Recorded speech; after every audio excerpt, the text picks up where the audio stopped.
The Edmonton Oilers are built around their two stars, Connor McDavid and Leon Draisaitl. But when you peel back the curtain, is there enough secondary scoring for the Oilers to make noise in the playoffs this year? On today's edition of Locked On Oilers.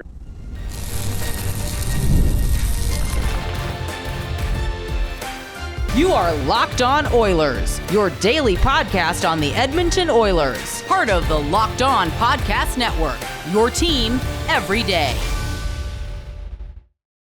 Everyone, and welcome to this Thursday edition of Locked On Oilers. I am your host, Nick Zararis. I want to thank everyone who's making Locked On Oilers their first listen of the day. Locked On Oilers, a part of the Locked On Podcast Network, your team every day. Today's episode is brought to you by our friends over at Gametime. Download the Gametime app, create an account, and use code LOCKEDONNHL for $20 off your first purchase. So, on today's edition of Locked On Oilers, we're going to have a wide-ranging conversation about offense in the NHL. It's going to start with a drop-down view of offense league-wide, not just the Oilers, because there are some environmental factors to consider before we start trying to deduce what's going on with the Oilers. We'll, of course, talk about the Oilers scoring, where it's coming from, who's overachieving their career averages, who's underachieving, how they compare to last year, and then we'll tie a bow on this conversation by trying to deduce what the takeaway, what the consensus is, what the stats say. So, to start, the NHL on a league-wide basis, certain things ebb and flow year over year. The game evolves, it tweaks. There are systemic changes, there are player changes, and one thing that has really jumped out to me, and this was true 1 month into the season, and it's true now, even in the middle of January. It is harder than it was last year to create a scoring chance, and by transitive property, I think would be the correct property. It's been a while since I've been in a math class, but because of that, it's harder than ever to create a shot on goal. As we know, scoring chances include shots that don't ultimately end up on goal, shots that miss the net, that get blocked, etc. So if it's harder than ever league-wide for teams to create offense, that would naturally mean it's going to be harder to score goals. There are different levels to that conversation, but from a league-wide perspective, teams are currently on pace for about 30 fewer scoring chances than last season. They are on pace for more than 100 fewer shots on goal. They are on pace for 7 fewer goals than last year, and that's the league average. So the way I calculated this, I went to Hockey Reference and I took the league average for last year, and then I compared that to this year. So being that we're a little more than halfway through the season, all we did was scale out these statistics based on what they would be on an 82-game basis. So we took the scoring chances, teams have the league average amount of scoring chances through 47 games, and we paced that out to what it would be over 82 games. We did the same thing for goals for, and that tells you something. For teams to be generating 100 fewer shots on goal over the course of an entire season as the league average, 100 being the average, there are going to be teams above that, teams below that. But if the league average is 100 fewer shots on goal, but it's only 7 fewer goals, that tells you that it is not necessarily because players are more inefficient. It is that teams at large are shooting the puck less. They're being more selective. And this is one of those chicken or the egg situations where you have to try and deduce. Are teams shooting less because defenses are adapting? Are they shooting less because they want to string together more consecutive passes to create a more dangerous scoring chance? What's different about the game? And I should say, being that we are only 47 games into the season, there is time for these numbers to adjust. There is time for these numbers to come more in line with what we saw last year and part of a bigger pattern. But 47 games for all 32 teams, that's an ample sample size to start working with, to start trying to draw some conclusions. And if the league at large is shooting the puck less and shooting percentage is up, that correlation there would lead you to believe teams are creating more dangerous scoring chances, that the scoring chances they are creating, if they're creating fewer, are more dangerous. And that gets to the crux of the analytics community and the debate that's, I won't say raged, but the debate that has carried a lot of the early phases of analytics work in the hockey space. Because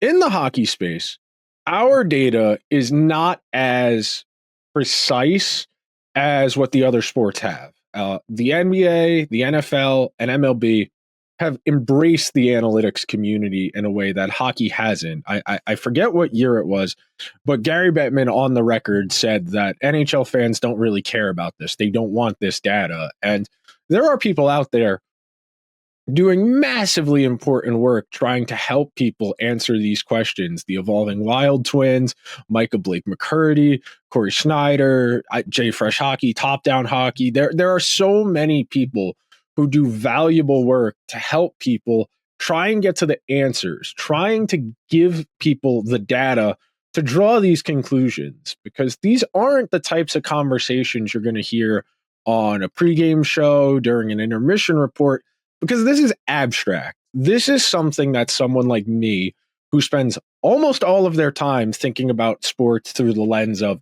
what's going on, how can I figure this out, what is there that I'm missing, this is the type of topic that I take an hour and a half to go do the research. I put together a spreadsheet. I do the math. I break out a pen.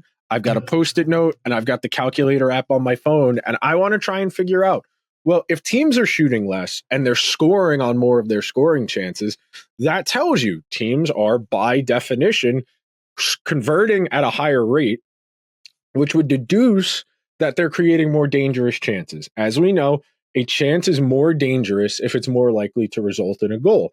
That, of course, is the quality versus quantity debate, as best can be surmised as the Carolina Hurricanes model versus an Oilers model, or years past a New York Rangers model, where you might not have as much possession or control of the puck and create as many raw scoring chances as, say, the Hurricanes do or the Darryl Sutter Flames did. But you have more speed, you have more dangerous offense because you're more choosy. And typically we would say that teams that don't operate on a volume basis, they're going to be more inclined to work through a transition speed game where you want to put defenders in conflict, you want to put the goaltender in conflict, where even if it's an even situation, even if it's two attacking players versus two defending players and the goalie, you can create conflict. You can move the puck, you can move your body, you can bob and weave, which we saw the Capitals do to great effect on Tuesday. Granted, that entry was at the goal, that was at the blue line, not on the net, where Eller and PLD intersected with each other and crossed over, and it put the Oilers defense at a disadvantage. But you have options to put the defending team in conflict, and that's the best way to score in today's NHL, because it's harder than ever to create offense. Because you have fewer scoring chances, we can say to some effect that's the benefit of teams playing better defense, more clogged shooting lanes, less opportunities to just put the puck on the net. So teams are gonna, as a recourse for that, as a counterbalance, they're going to be more selective. They're going to opt to hold on to that puck. They're going to opt to try and string together 3, 4, 5 passes in a row and try and create one really good scoring chance, as opposed to settling for one from the perimeter, from the point, that has a chance of missing the net entirely, of getting blocked and not getting in on goal, and ultimately ceding possession, because that's what happens most of the time after a scoring chance for the offensive team. They don't often recover the puck. That's why sustained offensive pressure, second and third scoring chances on one zone entry are so valuable, because you maintain possession. You don't have to play defense. You don't have to do all the work of getting the puck back from the defensive zone to the offensive zone. There are just a lot more opportunities for you as an offense if you can maintain that zone time. But as we just said a minute ago, just because you have it in the offensive zone, that doesn't necessarily mean you're putting a lot of pressure on the other team. The Oilers on Tuesday night, they had a ton of possession against the Capitals, but they couldn't really get the puck to those high danger areas frequently enough that they were able to convert. And it's a trade-off. Some teams are better equipped talent-wise to play a certain way. Certain teams are meant to play that possession Corsi heavy style like the Hurricanes. We're going to take our first break of today's edition of Locked On Oilers. When we come back, we will talk about the Oilers, their chance creation, their goals, how they're compared to last year, how players are compared to their averages, their career averages, and a whole lot more on this edition of Locked On Oilers. So be sure to stick around. From the first whistle to the final drive, FanDuel makes the NFL playoffs even more exciting. Right now, new customers can bet $5 and get $300 in bonus bets. If you win your first bet, that's $300 to keep the action going. The FanDuel app is easy to navigate, and a variety of bets keep every game exciting. You know the deal, folks. Championship weekend in the NFL this weekend. Commanders going up 95 to Philadelphia to take on the Eagles. The Commanders are 6.5-point underdogs on the road, one of the most difficult environments in professional football. And then Sunday night, for the fourth time in the Josh Allen-Patrick Mahomes rivalry, the Bills take on the Chiefs in the postseason. The three previous times the Chiefs have prevailed. Mahomes, Josh Allen, Taylor Swift, Haley Steinfeld. It is absolute game of the year material. The Chiefs are 1.5-point home field favorites. And if you want to get in on the action, visit FanDuel.com or download the app and join today to get started with $300 in bonus bets. That's FanDuel.com. Make this playoff season unforgettable with FanDuel, an official sportsbook partner of the NFL. Thank you to everyone who is hanging out on this Thursday.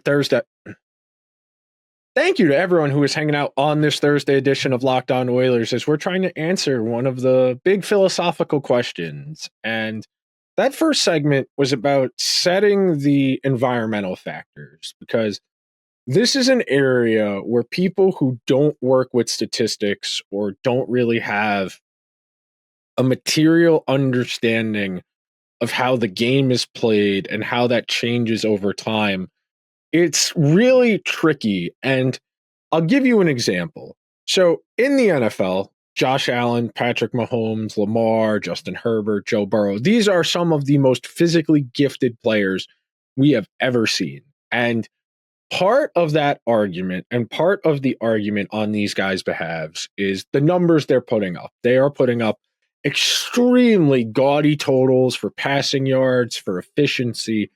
And if you compare those numbers to quarterbacks of bygone eras, you know, Phillip Rivers, Ben Roethlisberger, you go further back than that, you look at guys like Troy Aikman, Joe Montana, Dan Marino even, those guys' numbers, the older generation guys, those numbers don't look as impressive. But you have to remember, the game was fundamentally different then. For example, in an NHL context, Jamie Benn led the entire NHL in scoring with 80-something points in 2015. Leon Draisaitl has 71 points on January 25th. That's what we're talking about here. The game is different. And yes, goal scoring is going to be a smidge down. Scoring chances, shots on goals, those are down. But the game at large is significantly more offense friendly than it was 5-10 years ago. Now, some of that is just the average NHL player getting better. For the most part, teams don't employ the Tanner Glasses of the world. You know, Ryan Reeves, Matt Rempe, Arbor Jackeye, Nick Delorier, those types of guys still linger, like Pat Maroon. Those types of guys are still hanging around. But a decade ago, almost every team had one of those guys who didn't really have a material hockey function. They had a vibes function of being the silly, goofy guy that keeps everyone in the locker room loose. But think about how much better the best players are now than they were 10 years ago, and vice versa. Think about how much better just the most average middle of the road player. Think about the fact that Adam Henrique, who has a career 15.8 shooting percentage, is on the Oilers' third line, and there are qualms about his point totals, his goal totals. And we are slowly but surely making our way to a point where most teams are going to have guys capable of scoring 10 to 15 goals on their third and fourth lines. And I have always operated under the mindset that of your 12 forwards, you want to have at least 8 or 9 that are capable of scoring a minimum of 10. Because you look at the goal distributions throughout your lineup, the more balance you have and the more guys can contribute, even in small roles, the more options, the more paths to victory you have. That's been a recurring theme on Locked On Oilers all season. The everydayers know. How many ways can you win a game? Can you win in a game where your star players aren't able to give you a ton? Are you able to win games where your depth guys need to outplay the other team's depth guys? And games are fluid. Individual games are hard to string together. Consistent ideas and themes from one game to another. Patterns do emerge. Trends emerge. The hot hand fallacy and momentum are abstract concepts. And statistically, math people will tell you that hot hand is a fallacy, that it's not a real thing. There is no such thing as momentum. But if you watch sports, it might not have a material impact on chance creation or goals, but you can tell when the feeling in a game has changed. You can tell when one team has found something that started working that wasn't working. You think about some of the great comebacks in the history of sports, and even in an individual game. You think about that Sharks Golden Knights game from, I think it was 5 years ago now, where Joe Pavelski gets cross-checked. The Sharks get a 5-minute major power play, and they score 3 goals in 10 minutes. They force the game to overtime. Not a chance in the world they were going to lose that game. After coming back to make that a tie game in as short time as they did, all of the momentum all of the wind at their backs, it was obvious. And a really, really powerful wave of momentum. And stats people, and I consider myself a math and a stats person, momentum might not be quantifiable or measurable, but momentum is a real feeling. You can tell when a team feels it, when they're winning all of those loose pucks. And some of that is just luck.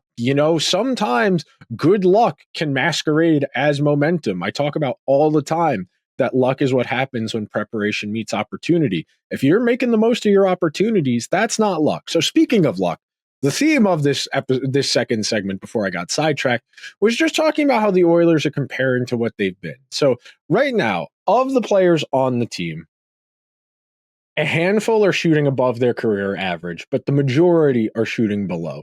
So Connor McDavid is .01 above his career average. Darnell Nurse is .09. Ekholm is .03. You would consider those negligible differences, less than 1%, less than 0.1%. Those are not massive differences. So those are reasonably in line with what you could expect from them. Brett Kulak, Corey Perry, and Leon Draisaitl are all between 4 and 5% over their career averages. For Draisaitl, I still think there's meat on the bone for him, even though he's overshooting his career averages. I do think the fact that the Oilers' power play is only good as opposed to great like it's been the last handful of season leads me to believe that even if, say, his even strength numbers dip just a smidge in the second half, that his power play stats should be able to make up that difference. And then Kasperi Kapanen and Troy Stecher, both 5% greater than their career averages. Those I would consider outliers. And again, Kapanen and Stecher don't shoot the puck a ton. So the fact that they have higher than their averages shooting percentages would tell you that because they're a little more choosy, they have fewer opportunities. There's a reasonable argument to say that might be a smidge sustainable because they shoot so infrequently that there's not going to be a ton of variance within those numbers. And then of the following, Evan Bouchard, Zach Hyman, Connor Brown, Vasily Podkolzin, Jeff Skinner, Victor Arvidsson, Matthias Janmark, Adam Henrique, Ty Emberson, and Derek Ryan, who was sent down a few last week, all of those guys are shooting below their career averages. So that would tell you there might be a little more meat on the bone for those guys, that there's an opportunity for them in the second half of the season, if they shoot more in line with their career averages, to increase their goal production, which would in turn mean the Oilers would be closer to scoring their pace last season. Right now, as we sit here, the Oilers scored 292 goals last year. They are currently on pace to score 267. The Oilers are on pace to shoot the puck about 150 times less over the course of an entire season than last year. They're shooting 10.2% this year. They shot 10.3%. And then the power play being 3%, a little less than 3% worse, is probably where a majority of those goals come from. 3% does not sound like a lot, but 3% over 82 games, you're probably talking about 20 more goals if you're talking about 1/3 of your opportunity, 1/33, you get what I'm saying here. If you're talking about 3% over the course of an entire season, that is a non-insignificant amount of goals. We're going to take our second and final break of today's show. We're going to tie a bow on this episode, trying to deduce how much of this is just the Oilers underperforming versus the league at large being slightly different environmentally than last year. We will be right back, so be sure to stick around. I love going to live events, whether it's sports, music, theater, or comedy. One of my favorite memories of last summer was going to see Blink-182 with my friends, childhood favorite band, going with my best friends in the world. Just one of the best experiences, frankly, of my entire life. And now, Gametime's made it even easier for you to get tickets to your favorite events with their new feature, Gametime Picks. This feature filters out the fluff to show you only incredible deals on great seats, so you don't have to waste time searching through thousands of tickets. Me and my friends were arguing what I wanted to do for my birthday early next month, and we settled on going to Golden Knights Devils the day after my birthday. With Gametime Picks, we found a good deal, and we could see the view from our seats before buying. The super deal was particularly impressive and offered great seats at unbeatable prices. Plus, the app's all-in pricing shows the total cost up front with no surprise fees at checkout. Take the guesswork out of buying tickets with Gametime. Download the Gametime app, create an account, and use code LOCKEDONNHL for $20 off your first purchase. Terms apply. Again, create an account and redeem code LOCKEDONNHL for $20 off. Download Gametime today. What time is it? Gametime. Thank you to everyone who is hanging out on the Thursday edition of Locked On Oilers as we approach game number 2 without Connor McDavid. We will have an episode for you as soon as tonight's game against the Canucks goes final. Hopefully the Oilers are able to create a little more dangerous offense than they were against Washington. I think the fact that the Canucks defense is significantly worse than the Capitals defense will help. I think the fact that the Capitals are just a more rugged, defensive-oriented team, they roll 4 lines a lot smoother than the Canucks do, does play to the Oilers' benefit, but we'll see what happens. As I love to say, that's why they play the games. So, in trying to draw some conclusions, I do think, again, I'll reiterate, we are only at the 47-game mark. There is a lot of time left in this season for these numbers to change one way or another. Just because players are underperforming their career averages doesn't necessarily mean they are in line to positively regress to their averages. There are things called outliers. I love to talk about this concept because I do think people misconstrue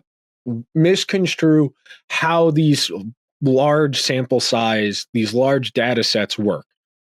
Most of the time, a player's averages are going to be close to the middle. They're going to be in line with what their career would say. They're going to have a comparable amount of shots, a comparable amount of goals, a comparable amount of comparable shooting percentage. But on occasion, you are going to have things like Zach Hyman's 54-goal season. That is an extreme outlier. Nothing in Zach Hyman's profile at any point in his NHL career prior to last year would lead you to believe that he was capable of scoring 50 some odd goals in a season. You compare some of the environmental factors. Number one, the year before, he has 36 goals. He shoots the puck 276 times. He's credited with 276 shots on goal for 2022-2023. He shoots 13%. That's 36 goals. He shoots the puck 14 more times, 290 shots on goal.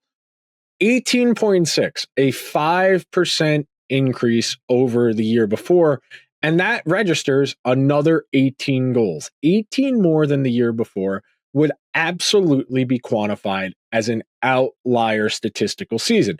And someone would say, well, Nick, he shot high before. He had a 19.8% shooting percentage. Yes, that is true. But he also shot the puck 200 some odd times fewer that season. So 200 more shots two years apart, and having that significant of a jump in counting stat production tells you that something in the environment was different. And then you would go under the hood and you would say, well, he had 18 more even strength goals the year he scored 54 more goals. Excuse me, he had 18 more goals at even strength the year he scored 54 than the year he did prior. He had a year-over-year increase that was half of his goal total from the year before. That is at even strength, mind you. And you could say, well, if he had a great power play year, that's where the source of the outlier is. You know, you look at Chris Kreider's 50-goal season from a couple seasons ago, and you compare that to years prior. He had 52 goals in 2021, 2022. That is far and away the most he has ever had in an NHL season. You could commiserate that with a 20.2 shooting percentage, the highest of any point in his career, the most shots on goal he's ever had in a given year, and he had the most power play goals he ever had in a given year. So you add all of that up, that is a lot easier to prescribe the idea of an outlier season, the highest end of the range of outcomes. And look, it is hard to try and deduce this just from the math.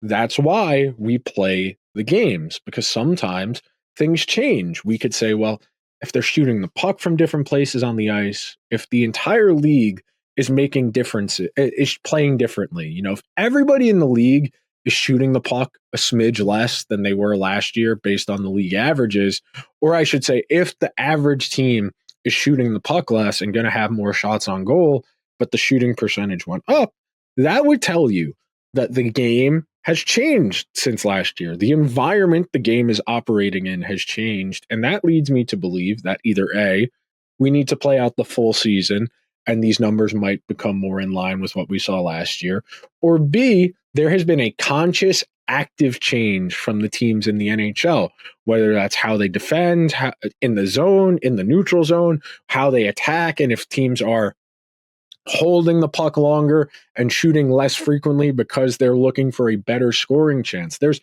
a lot of environmental factors to consider, and it's one of the great questions and something I'm eminently fascinated by, because when a game continues to evolve, you're hopefully doing it in the name of more efficiency. And efficiency is not always a good thing. You think about where baseball is right now, where teams are chasing walks and home runs, and they don't really care how players get out. There's not really an emphasis on productive outs, minimal sacrifices, whether it's bunts or sac flies. There's a lot less of the running game, though we've seen that change ever so slightly the last 2 years because of the changed rules to incentivize it. But the environment is worth considering. And if the majority of the players on your team have a lower shooting percentage than their career average, and most of the players who are exceeding their career shooting percentages are superstar players who are capable of doing that in short stints, or